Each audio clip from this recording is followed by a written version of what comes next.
ॐ गं गणपतये नमः। ॐ ऐं સરસ્વત્યે નમઃ.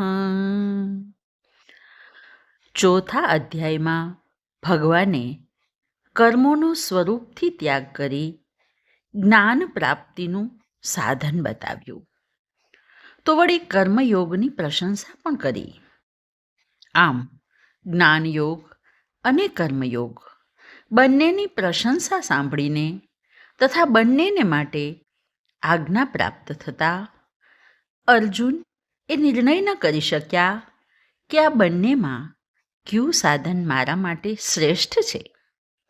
તેથી અર્જુન ભગવાનને પ્રશ્ન કરતા પૂછે છે.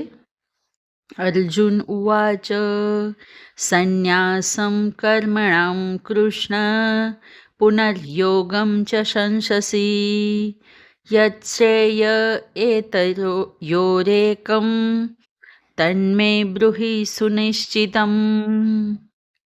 હે કૃષ્ણ, તમે કર્મોનો સંન્યાસ અને કર્મયોગ બંનેની પ્રશંસા કરો છો, માટે તમે બેમાંથી વધારે સારું શું છે તે મને નિશ્ચિતપણે કહો. તેથી હવે ભગવાન અર્જુનના પ્રશ્નનો ઉત્તર આપતા કહે છે. શ્રી ભગવાન ઉવાચ સંન્યાસઃ કર્મયોગશ્ચ નિઃશ્રેયસકરાવુભૌ તયોસ્તુ કર્મ સંન્યાસાત કર્મયોગો વિશિષ્યતે. સંન્યાસ અને કર્મયોગ બંને પરસ્પર શ્રેયસ્કર છે, પરંતુ બંનેમાંથી કર્મ સંન્યાસ કરતાં કર્મયોગ વધુ શ્રેષ્ઠ છે. જીવનમાં બેમાંથી એકની પસંદગી કરવાની હોય ત્યારે થોડું કઠિન હોય છે, પણ બે શ્રેષ્ઠમાંથી એક શ્રેષ્ઠની પસંદગી તો અત્યંત કઠિન હોય છે. અહીં પણ બે માર્ગ છે, કર્મ સંન્યાસ અને કર્મયોગ. કર્મ સંન્યાસમાં કર્મ છોડવાનું છે, જ્યારે કર્મયોગમાં નિષ્કામ ભાવે કર્તવ્ય કર્મ કરવાનું છે. આ બે વચ્ચે પસંદગી કરવાની આવી ત્યારે ભગવાન કર્મયોગને વધુ શ્રેષ્ઠ, વધુ હિતકારી માને છે. પણ યાદ રહે, કર્મ સંન્યાસનો નિષેધ કરતા નથી. હવે ભગવાન કર્મયોગને શ્રેષ્ઠ કહેવાનું કારણ બતાવતા સંન્યાસ અને સંન્યાસીની વ્યાખ્યા કરતા કહે છે. જ્ઞેયઃ સ નિત્ય સંન્યાસી યો ન દ્વેષ્ટિ ન કાંક્ષતિ નિર્દ્વંદો હિ મહાબાહો સુખમ બંધાત પ્રમુચ્યતે. હે મહાબાહો, તેને તું સંન્યાસી જાણ, જે કોઈનો દ્વેષ કરતો નથી તેમજ કોઈની પાસે આકાંક્ષા રાખતો નથી, જે નિર્દ્વંદ છે તે બંધનોથી સુખપૂર્વક છૂટી જાય છે.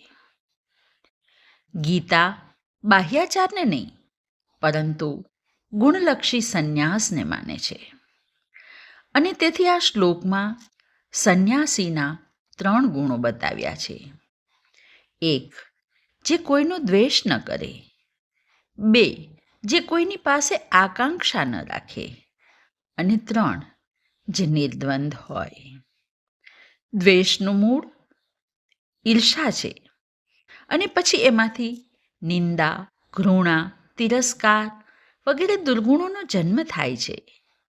પરંતુ સંન્યાસી તે છે જે કદી કોઈનો દ્વેષ નથી કરતો અને સર્વ પ્રત્યે મૈત્રી ભાવ રાખે છે. આકાંક્ષા ક્યારેક સગવડોની, ક્યારેક ધનની, ક્યારેક પ્રતિષ્ઠાની, એમ સમયે સમયે બદલાતી હોય છે. પરંતુ જે સહજ પ્રાપ્ત છે તેમાં સંતુષ્ટ થાય તેને આકાંક્ષાઓ પજવી ન શકે. અને તેથી જ સંન્યાસીનું બીજું લક્ષણ છે ન દ્વેષ્ટિ ન કાંક્ષતિ. જીવનમાં રાગદ્વેષ, લાભ ગેરલાભ, જય પરાજય રૂપી દ્વંદ્વો અવારનવાર આવતા રહે છે. સંન્યાસી આવા દ્વંદ્વોમાં સંભાવ રાખી શકે. તેથી જેમનામાં આ ત્રણેય ગુણો છે તે સાચો સંન્યાસી છે. તેથી જ ભગવાન અહીં કહે છે કે કોઈ માત્ર ભગવા કપડાથી સંન્યાસી બનતું નથી, પરંતુ જે દ્વેષ કરતો નથી, જે કામનાઓથી પર છે અને જે દ્વંદ્વોમાં ફસાતો નથી, તે